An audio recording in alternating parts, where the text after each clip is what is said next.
हरे कृष्णा। हम भगवत गीता पढ़ रहे थे। तीसरा अध्याय। 3 श्लोक हमने पढ़ लिए थे। तीसरे अध्याय के चौथे श्लोक से आज पढ़ेंगे। तो 3 श्लोक में एक श्लोक, जो पहला श्लोक है, संजय ने कहा था, वो बता रहा था क्या स्थिति है, किस सिचुएशन में है। अभी अर्जुन रथ के ऊपर बैठ गया है, उसकी आंखों में आंसू है, बहुत शोक कर रहा है। और अर्जुन को इस स्थिति में देख के भगवान कृष्ण उसको बोलना शुरू कर रहे हैं। प्रभुपाद इसमें से बता रहे थे तात्पर्य किस तरह भौतिक करुणा क्या होती है। 2 करुणा होती है, आध्यात्मिक करुणा किसी के प्रति, शाश्वत आत्मा के प्रति जो करुणा है वो है आध्यात्मिक करुणा, आत्म साक्षात्कार के प्रति। और एक होती है शरीर के प्रति केवल, वो भौतिक करुणा है। भगवान 2 श्लोक में अर्जुन को डांटे थे। हमने पढ़ा था श्री भगवान वाच आया इस श्लोक में, इस अध्याय में। इसीलिए तात्पर्य में प्रभुपाद जी ने श्री भगवान शब्द के बारे में डिटेल में बताया था कि श्री भगवान कृष्ण के लिए है, किस तरह कृष्ण भगवान है। इस तरह कुछ श्लोक उच्चारण, शास्त्रों के कुछ श्लोक दिए गए थे। इस तरह जो परम सत्य है 3 स्तर में रहता है, ब्रह्म, परमात्मा, भगवान। फिर उस परम सत्य में सबसे श्रेष्ठ है भगवान। और उसको समझाने के लिए भी सूर्य की एनालॉजी दी थी कि सूर्य का तीन तीन स्तर में सूर्य रहता है, सूर्य प्रकाश, सूर्य का सतह, और सूर्य देव स्वयं। तो इस तरह ब्रह्म, परमात्मा, भगवान भी 3 उसमें रहता है। फिर कृष्ण भगवान शब्द का अर्थ की व्याख्या बताई थी। भगवान मतलब जिसके पास 6 चीज है: धन, शक्ति, यश, सौंदर्य, ज्ञान तथा त्याग। जिसके पास ये 6 चीज भरपूर अवस्था में है वो भगवान है। ये पाराशर मुनि का एक श्लोक है, उसमें वो बताते हैं, व्यास देव भगवान शब्द की व्याख्या बताते हैं। तो इस तरह ये सब कृष्ण के पास संपूर्ण रूप में है, इसलिए कृष्ण कृष्ण भगवान है। बाकी देवी देवताओं में इस तरह पूर्णता में नहीं बताया। तो कैसे कृष्ण भगवान है, ब्रह्म संहिता में आया है, ईश्वर परमः कृष्ण सच्चिदानंद विग्रह अनादिरादिर्गोविंद सर्व कारण कारणम। तो ये हमारा आज का श्लोक, आज सुबह का श्लोक है। सुबह हमने ये श्लोक पढ़ा था, ईश्वर परमा कृष्ण सच्चिदानंद विग्रह अनादिरादिर्गोविंद सर्व कारण कारणम। तो ब्रह्मा जी बताते कृष्ण भगवान है। भागवत में भी आता है कि कृष्ण भगवान है, कृष्णस्तु भगवान स्वयं। तो ये श्लोक पूरा याद होगा तो बहुत अच्छा है। नहीं याद होता है तो आप केवल ये लाइन याद कर सकते हैं, कृष्णस्तु भगवान स्वयं। ये भागवत में आता है, कृष्णस्तु भगवान स्वयं। प्रथम स्कंद तीसरा अध्याय 28। तो इस तरह कृष्ण कैसे भगवान है, ये सब तात्पर्य में प्रभुपाद बताया था। फिर इस श्लोक से रिलेटेड भी कुछ तात्पर्य दिया था। फिर दूसरे श्लोक में भी अर्जुन को थोड़ा डांट रहे थे कि तुम इस तरह नपुंसक की तरह बात कर रहे हो, आर्य हो, तुम्हें ये शोभा नहीं देता। दुर्बलता को त्याग करो, युद्ध के लिए खड़े हो जाओ। तब अर्जुन और थोड़ा सा कुछ बोलता है। संजय ने बोला, भगवान ने कुछ बोला, अब अर्जुन भी कुछ बोलेगा। अर्जुन बोल रहा है, कथम भीष्मम अहम संख्ये द्रोणम च मधुसूदन इषुभिः प्रतियोत्स्यामि पूजा वरिसूदन।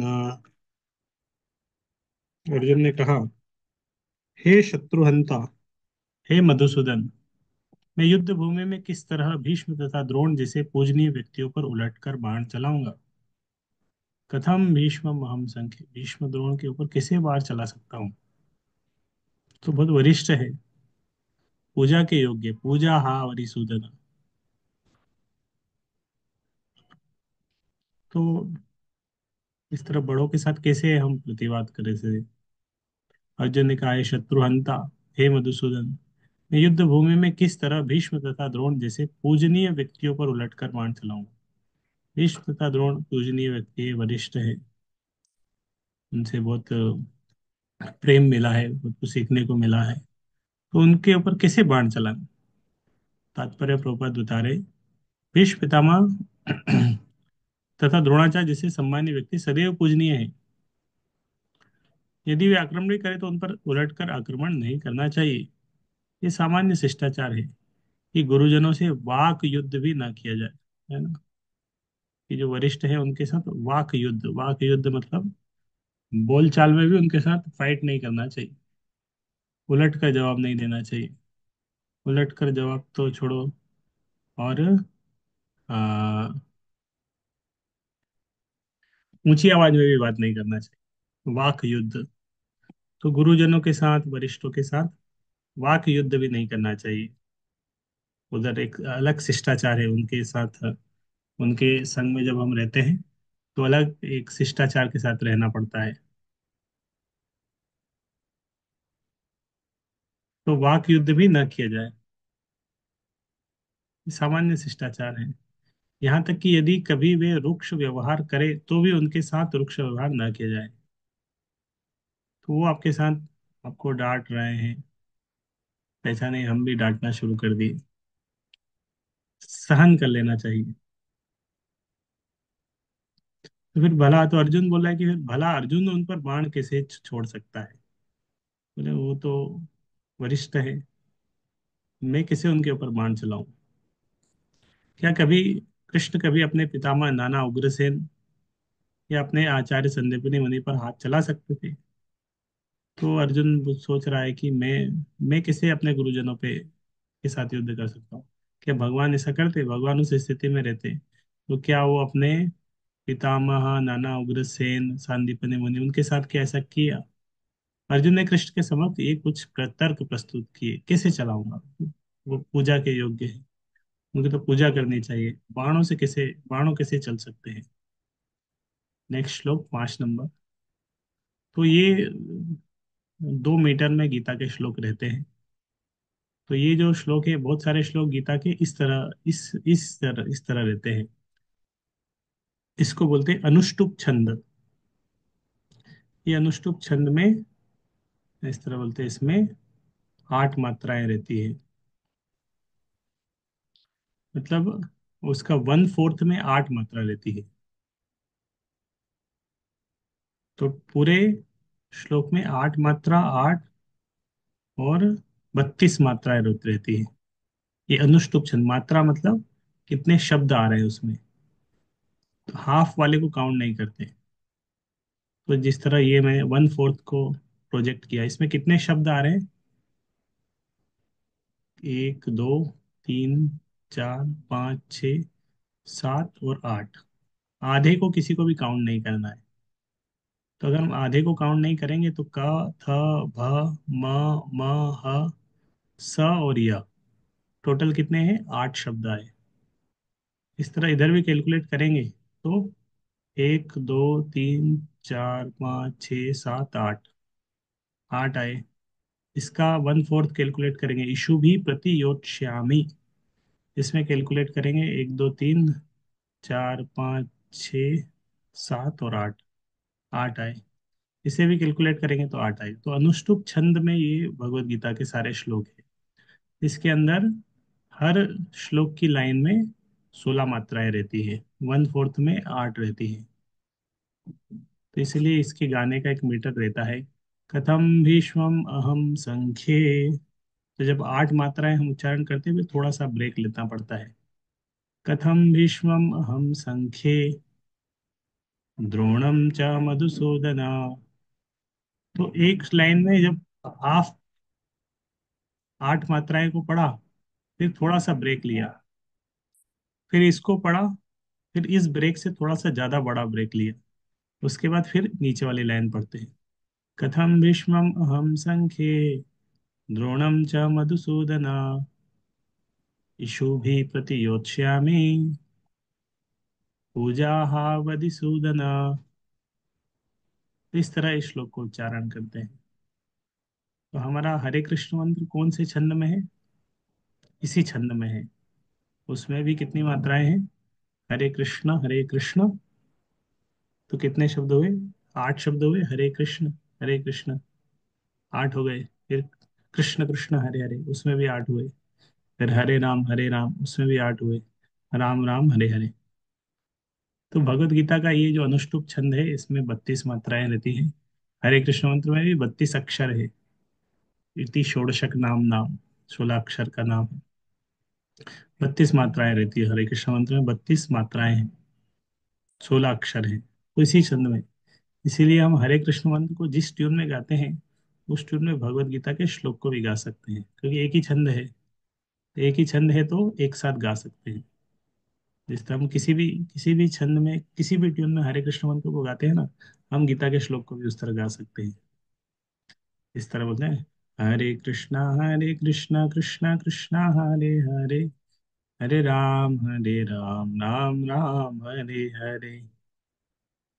कथं भीष्मम् अहं सङ्ख्ये द्रोणं च मधुसूदन, ईशोभिः प्रतियोत्स्यामि पूजाः वरिसूदन।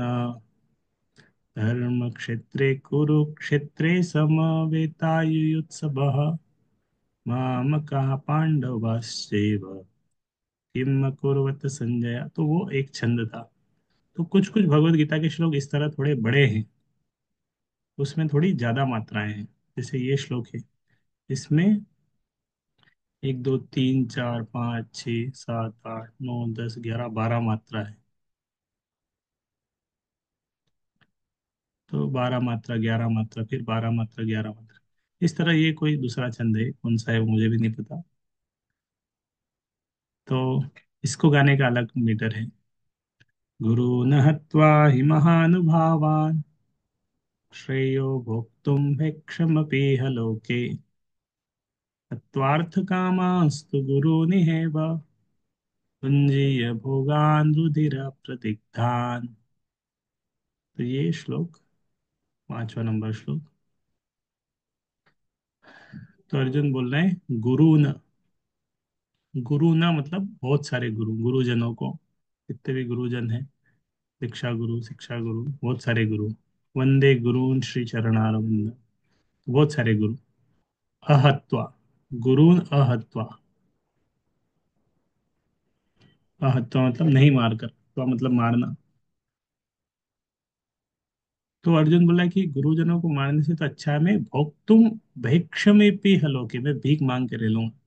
ऐसे वरिष्ठों पे वार करने से तो अच्छा है कि भीख मांग के रहा जाए। भीख मांग के भी रहेंगे तो चल जाएगा। ऐसे महापुरुषों को जो मेरे गुरु हैं, उन्हें मारकर जीने की अपेक्षा इस संसार में भीख मांगकर, भीख मांगकर खाना अच्छा है। तो बोले ऐसे गुरुजनों से क्यों याद करें, हम भीख मांग के रह लेंगे, भीख मांग के खा लेंगे। भीख मांग कर खाना अच्छा है। भले ही वे सांसारिक भोग के इच्छुक हो, किंतु है तो गुरुजन ही। यदि उनका वध होता है तो हमारे द्वारा भोग की प्रत्येक वस्तु उनके रक्त से सनी होगी। वो भौतिक हो गए, सांसारिक लाभ चाहते हैं, लेकिन है तो गुरु। हम उनका वध करेंगे तो हर सब चीज उनके रक्त से सनी होगी। तात्पर्य में प्रभुपाद बता रहे हैं, शास्त्रों के अनुसार ऐसा गुरु जो निंद्य कर्म में रत हो और जो विवेक शून्य हो, त्याज्य है। तो अगर गुरु ऐसा कार्य करता है, निंदनीय कार्य करता है, विवेक शून्य बिना बुद्धि के काम करने लग रहा है, तो उसको त्याग देना चाहिए। दुर्योधन से आर्थिक सहायता लेने के कारण भीष्म तथा द्रोण उसका पक्ष लेने के लिए बाध्य थे। यद्यपि केवल आर्थिक लाभ से ऐसा करना उनके लिए उचित न था। तो भीष्म पितामह द्रोणाचार्य दोनों सोच रहे थे, हम राजा की तरफ है, राजा की तरफ से हमें युद्ध करना चाहिए। दोनों इस तरफ से युद्ध कर रहे थे, आर्थिक लाभ से। इनका हम नमक खा रहे हैं, तो जब इनका नमक खा रहे हैं तो नमक का ऋण चुकाना चाहिए, इन्हीं की तरफ से लड़ना चाहिए। और द्रोणाचार्य भी उनकी, भीष्म पितामह ही द्रोणाचार्य को रिक्रूट हुए थे उनके गुरुकुल में सबको ट्रेनिंग देने के लिए। इसी दिशा में वो आचार्यों का सम्मान खो बैठे थे। किंतु अर्जुन सोचता है कि इतने पर भी वे उसके गुरुजन हैं, अतः उनका वध करके भौतिक लाभों का भोग करने का अर्थ होगा रक्त से सने अवशेषों का भोग। फिर अर्जुन बोलता है, न चैतत् विज्ञः कतरन्नो गरीयो, यद्वा जयेम यदि वा नो जयेयुः, यानेव हत्वा न जिजीविषाम स्तेव स्थितः प्रमुखे धार्तराष्ट्रः। हम यह भी नहीं जानते कि हमारे लिए क्या श्रेष्ठ है। उनको जीतना उनके द्वारा जीता। अभी अर्जुन अपनी स्थिति बता रहा है कि वे बहुत कंफ्यूजन में हूं, समझ में नहीं आ रहा क्या करना चाहिए। जीते या जीते जाए, मारे, मरे कि जीते। अर्जुन कंफ्यूजन में बता रहा कि क्या करना चाहिए। यदि हम धृतराष्ट्र के पुत्रों का वध कर देते हैं तो हमें जीवित रहने की आवश्यकता नहीं है। धृतराष्ट्र के पुत्रों को अगर हम मार देंगे तो हम भी जीवित रह के क्या करेंगे? फिर वो तो युद्ध में हमारे सामने खड़े हैं। तो अर्जुन अपने माइंड की कंफ्यूजन वाली स्टेज बता रहा है कि अब मुझे समझ में नहीं आ रहा, डिसीजन नहीं ले पा रहा हूँ, क्या करना चाहिए। तो करना चाहिए नहीं करना चाहिए, करना चाहिए कि नहीं करना चाहिए। अर्जुन की समझ में यह नहीं आ रहा था कि वह क्या करे। युद्ध करे और अनावश्यक रक्तपात का कारण बने। यद्यपि क्षत्रिय होने के नाते युद्ध करना उसका धर्म है, या फिर वह युद्ध से विमुख होकर भीख मांगकर जीवन यापन करे। यदि वह शत्रु को जीतता नहीं तो जीविका का एकमात्र साधन भिक्षा ही रह जाता है। फिर जीत भी तो निश्चित नहीं है, क्योंकि कोई भी पक्ष विजयी हो सकता है। यदि उसकी विजय हो भी जाए, क्योंकि उसका पक्ष न्याय पर है, तो भी यदि धृतराष्ट्र के पुत्र मरते हैं तो उनके बिना रह पाना अत्यंत कठिन हो जाएगा। उस दशा में यह उसकी दूसरे प्रकार की हार होगी। अर्जुन द्वारा व्यक्त इस प्रकार के विचार सिद्ध करते हैं कि वह न केवल भगवान का महान भक्त था, अपितु अत्यधिक प्रबुद्ध और अपने मन तथा इंद्रियों पर पूर्ण नियंत्रण रखने वाला था। राज परिवार में जन्म लेकर भी भिक्षा द्वारा जीवित रहने की उसकी इच्छा उसकी विरक्ति का दूसरा लक्षण है। तो रॉयल फैमिली में जन्म लिया है, तो वो बोल रहा है कि नहीं, मैं भीख मांग के रह लूंगा। त्याग है अर्जुन के अंदर, इस तरह विरक्ति है। तो विरक्ति के बारे में बता रहा है कि उसकी विरक्ति का लक्षण है भिक्षा मांग के रहने के लिए। ये सारे गुण तथा अपने आध्यात्मिक गुरु श्री कृष्ण के उपदेशों में उसकी श्रद्धा, ये सब मिलकर सूचित करते हैं कि वह सचमुच पुण्यात्मा था। इस तरह यह निष्कर्ष निकला कि अर्जुन मुक्ति के लिए सर्वथा योग्य था। जब तक इंद्रियां संयमित न हो, ज्ञान के पद तक उठ पाना कठिन है, और बिना ज्ञान तथा भक्ति के मुक्ति नहीं होती। अर्जुन अपने भौतिक गुणों के अतिरिक्त इन समस्त देवी गुणों में भी दक्ष था। तो भौतिक गुण तो थे स्किल्स वाले अर्जुन के पास, देवी गुणों में भी अर्जुन बहुत दक्ष था। तो उसके बाद अर्जुन ये श्लोक बोलता है। तो अर्जुन की मन स्थिति में अभी क्या चल रही है उसके कुछ समझ में नहीं आ रहा, क्या करे क्या करे क्या करे क्या करे। कंफ्यूज्ड है पूरी तरह। और वो, हाँ, इसी सिचुएशन में है कि उसे खुद डिसीजन नहीं ले पा रहा है। तो इसी स्थिति में अर्जुन को एक रियलाइजेशन आ गया कि मुझे क्या चाहिए अभी। मुझे गाइडेंस की जरूरत है, मुझे गुरु की आवश्यकता है। इस तरह अर्जुन को एक एक रियलाइजेशन हो गया। इससे पहले पता नहीं चला था। जिस तरह मान लो हम, कभी कभी ऐसा होता है कि हमें हमें बीमारी जब बढ़ जाती है तब पता चलता है कि नहीं, मुझे डॉक्टर के पास जाना चाहिए। नहीं तो कभी कभी हम सोचते हैं कि नहीं नहीं, मैं ठीक हो जाऊंगा, मैं ठीक हो जाऊंगा, मैं ठीक हो जाऊंगा। कुछ नहीं है, कुछ नहीं है, होता रहता है। बीमारी बहुत बढ़ जाती है और एक समय पता चलता है कि नहीं, अब कुछ नहीं हो सकता, अभी क्या करना पड़ेगा, अब हॉस्पिटल ही जाना पड़ेगा। अब कुछ नहीं हो सकता। हमें एक एक समय ऐसा रियलाइजेशन आ जाता है। इस तरह हमारा पता चलता है, इस तरह हमारा माइंड। तो इसी तरह अ, अर्जुन के पास क्या हुआ। अर्जुन इसी स्थिति में था। अर्जुन को पता चल गया कि मेरे मन में समस्या है, प्रॉब्लम है। इतनी देर से मैं बोल रहा हूँ, एक अध्याय में पूरा बोला अर्जुन कृष्ण को, इतनी देर से बोल रहा हूँ, कृष्ण कुछ बोल ही नहीं रहे। ये सोच रहे कि मैं उनका मित्र हूँ। तो कृष्ण मुझे मित्र की तरह समझ रहे हैं और मुझे कुछ बोल ही नहीं रहे, आंसर नहीं कर रहे हैं।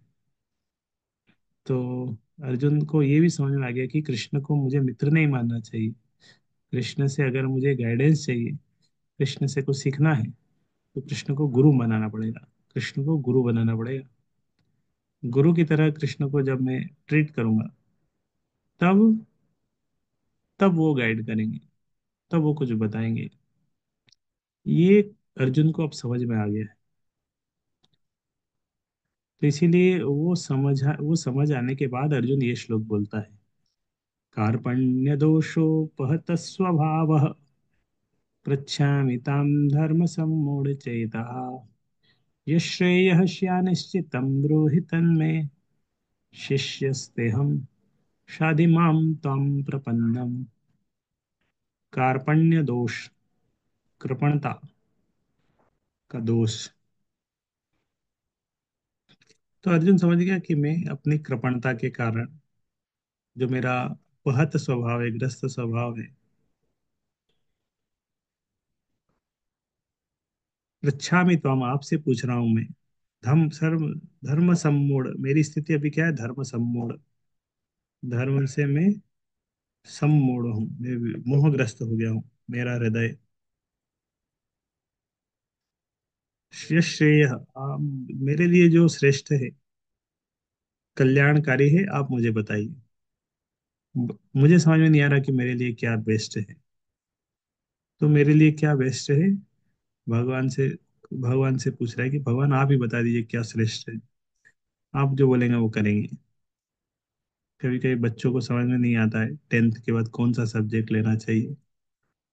क्या ले, एग्रीकल्चर ले, बीए ले, फार्मेसी ले, कॉमर्स, बायोलॉजी ले, मैथमेटिक्स ले, क्या करें? समझ नहीं आता उनको। बहुत सम्मूढ़ हो जाते हैं, मोहग्रस्त हो जाते हैं, चिंतन करते रहते हैं 1-2 महीना 10th के एग्जाम के बाद। तो कभी कभी वो किसी से पूछ भी सकते हैं, अरे आप बता दो, आप जो बोला वो ले लेंगे। तो अर्जुन बोल रहा है कि अब मैं अपनी कृपण दुर्बलता के कारण अपना कर्तव्य भूल गया हूँ, सारा धैर्य खो चुका हूँ। ऐसी अवस्था में मैं आपसे पूछ रहा हूँ कि जो मेरे लिए श्रेष्ठ करो उसे निश्चित रूप से बताएं। अब मैं आपका शिष्य हूँ और आपका शरणागत हूँ, कृपया मुझे उपदेश दें। अब मैं आपका शिष्य हूँ, आपको शरणागत हूँ, मुझे उपदेश दो। बस ये अध्याय, ये श्लोक का पढ़ के हम एंड कर देंगे। तो समझ में आ रहा होगा कि कितना महत्वपूर्ण श्लोक है। यहाँ से कृष्ण अर्जुन के बीच का संबंध बदल रहा है। इस श्लोक से पहले दोनों मित्र थे। इस श्लोक के बोल रहे हैं कि अब मैं आपका शिष्य हूँ, आपको शरणागत हूँ, मुझे उपदेश दो। संबंध बदल रहा है, मित्र से वात्सल्य रस से, नहीं, साख्य रस से पहले अभी कहाँ जा रहे हैं? दास्य रस में जा रहे हैं अर्जुन। मैं शरणागत हो गया हूँ, आपको शिष्य हूँ। यह प्राकृतिक नियम है कि भौतिक कार्यकलाप की प्रणाली हर एक के लिए चिंता का कारण है। पग पर उलझन मिलती है। अतः प्रामाणिक गुरु के पास जाना आवश्यक है, जो जीवन के उद्देश्य को पूरा करने के लिए समुचित पथ प्रदर्शक कर सके। समग्र वैदिक ग्रंथ हमें यह उपदेश देते हैं कि जीवन की अनचाही उलझनों से मुक्त होने के लिए प्रामाणिक गुरु के पास जाना चाहिए। ये उलझनें उस दावाग्नि के समान है जो किसी के द्वारा वो लगाए बिना वो भभक उठती। तो हम नहीं सोच सकते कब किसके जीवन में कौन सी उलझन आ जाए। अपने आप उलझने आ जाती है। जंगल में कोई आग नहीं लगाता, अपने आप लग जाती है। इसी प्रकार विश्व की स्थिति ऐसी है कि बिना चाहे जीवन की उलझनें स्वतः उत्पन्न हो जाती। रोज नई ना कोई नई परेशानी आ जाती है। कोई नहीं चाहता कि आग लगे, किंतु फिर भी वह लगती है और हम अत्यधिक व्याकुल हो उठते हैं। अतः वैदिक मांग में उपदेश देता है कि जीवन की उलझनों को समझने तथा उनका समाधान करने के लिए हमें परंपरागत गुरु के पास जाना चाहिए। जिस व्यक्ति का प्रामाणिक गुरु होता है वह सब कुछ जानता है। तब मनुष्य को भौतिक उलझनों में न रहकर गुरु के पास जाना चाहिए। यही इस श्लोक का तात्पर्य है। गुरु के पास जाना चाहिए, गुरु का आश्रय लेना चाहिए। जैसे ऊपर बताया था, जंगल में आग, तो जंगल में आग लग जाती है कभी भी।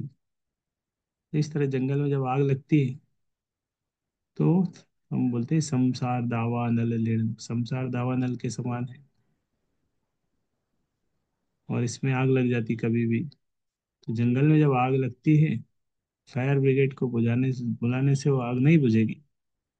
जंगल की आग बुझेगी। जंगल की आग बुझाने के लिए चाहिए बादल, चाहिए वर्षा, चाहिए तो कृपा चाहिए। तो इस तरह गुरु बादलों के समान है, जो आके वर्षा करते हैं। गुरु की कृपा, और उसके माध्यम से जंगल की आग बुझ जाती। तो हृदय में जो उलझने हैं, चिंता है, परेशानी, समस्याएं, गुरु के संग में जाने से वो सब दूर चली जाती है। आखिरकार भौतिक उंजलों में कौन सा व्यक्ति पड़ता है? वह जो जीवन की समस्याओं को नहीं समझता। बृहदारण्यक उपनिषद में व्याकुल मनुष्य का वर्णन इस प्रकार हुआ है। यो वा एतदक्षरम कार्य विदित्वास्मा लोकात् प्रेरित स कृपण। कृपण वह है जो मानव जीवन की समस्याओं का हल नहीं करता और आत्म साक्षात्कार के विज्ञान को समझे बिना कुकर सुकर की भांति इस संसार को त्याग कर चला जाता है। मतलब व्यक्ति जीवन की समस्याओं के बारे में चिंतन ही नहीं कर रहा, आत्म साक्षात्कार के बारे में कोई सोच नहीं रहा है, बस घर में दिन भर खाता है, सोता है, टीवी चलाता है, न्यूज़ देखता है, सीरियल देखता है, और सोता रहता है इस तरह, खाता है, सोता है, पशु की तरह जी रहा है, कुकर सुकर की भांति। और पशु की तरह आए, पशु की तरह ही संसार से चले गए, तो अगले जीवन में पशु बन जाएंगे। जीव के लिए तो इस तरह का व्यक्ति कृपण है। जीव के लिए मनुष्य जीवन अत्यंत मूल्यवान निधि है, जिसका उपयोग वह अपने जीवन की समस्याओं को हल करने में कर सकता है। तो मनुष्य जीवन एक बहुत मूल्यवान निधि है, इसका उपयोग हमें जीवन की समस्याओं को हल करने में करना चाहिए। तो जो इस अवसर का लाभ नहीं उठाता, वह कृपण है। कृपण होता है एक शब्द कंजूस भी बोलते हैं। जो जिसके पास जिह्वा है, भगवान का नाम नहीं लेता है, वो कंजूस है। जो अपने पैरों से चल के मंदिर नहीं जाता, वो भी कंजूस है। नाम नहीं लिख कर रहा है भगवान की, माला नहीं बढ़ा रहा, वो भी कंजूस है, कृपण है। ब्राह्मण इसके विपरीत होता है, जो शरीर का उपयोग जीवन की समस्त समस्याओं को हल करने में करता है। यह एतदक्षरम गार्गी विदित्वा सद्मा लोकात् प्रेरिता स ब्राह्मण। देहात्म बुद्धि वश कृपण या कंजूस लोग अपना सारा समय परिवार, समाज, देश आदि के अत्यधिक प्रेम में गंवा देते हैं। मनुष्य प्रायः चर्म रोग के आधार पर अपने पारिवारिक जीवन अर्थात पत्नी, बच्चों तथा परिजनों में आसक्त रहता है। चर्म रोग मतलब शरीर से संबंधित, हम आपस में एक दूसरे को सोचते हैं। कृपण यह सोचता है कि वो अपने परिवार को मृत्यु से बचा सकता है, अथवा यह सोचता है कि उसका परिवार या समाज उसे मृत्यु से बचा सकता है। ऐसी पारिवारिक आसक्ति निम्न पशुओं में भी पाई जाती है, क्योंकि वे भी बच्चों की देखभाल करते हैं।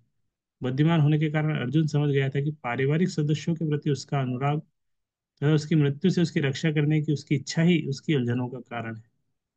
समझ गया अर्जुन, तो बहुत समस्या में आ गया अर्जुन। उसका कारण वो आसक्ति है, परिवार वालों के प्रति, गुरु के प्रति, द्रोणाचार्य के प्रति, भीष्म पितामह के प्रति। यद्यपि वह समझ रहा था कि युद्ध करने का करते उसकी प्रतीक्षा कर रहा था, किंतु कृपण दुर्बलता, कार्पण्य दोष के कारण वह अपना कर्तव्य नहीं निभा रहा था।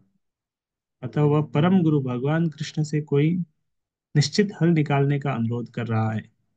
वह कृष्ण का शिष्यत्व ग्रहण करता है, मित्रतापूर्ण बातें बंद करना चाहता है।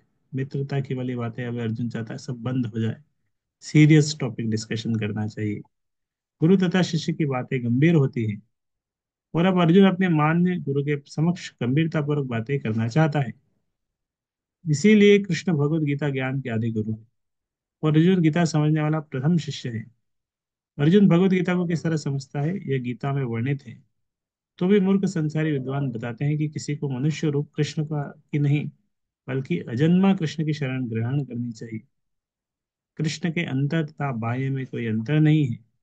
इस ज्ञान के बिना जो भगवत गीता को समझने का प्रयास करता है, वह सबसे बड़ा मूर्ख है। हरे कृष्ण। तो हमने 4 श्लोक पढ़े आज। कल की श्लोक क्लास में 3 श्लोक पढ़े थे, आज की गीता की क्लास में 4 श्लोक पढ़े। उसमें ये बहुत महत्वपूर्ण श्लोक है, तो तात्पर्य भी बहुत अच्छा दिया प्रभुपाद ने। आप फिर से श्लोक पढ़ के 1-2 बार अच्छे से तात्पर्य पढ़ सकते हैं, आपको समझ में आएगा। जितनी बार पढ़ेंगे आपको अच्छा लगेगा, नया नया इसमें कुछ आपको रियलाइजेशन आएगा। हरे कृष्ण।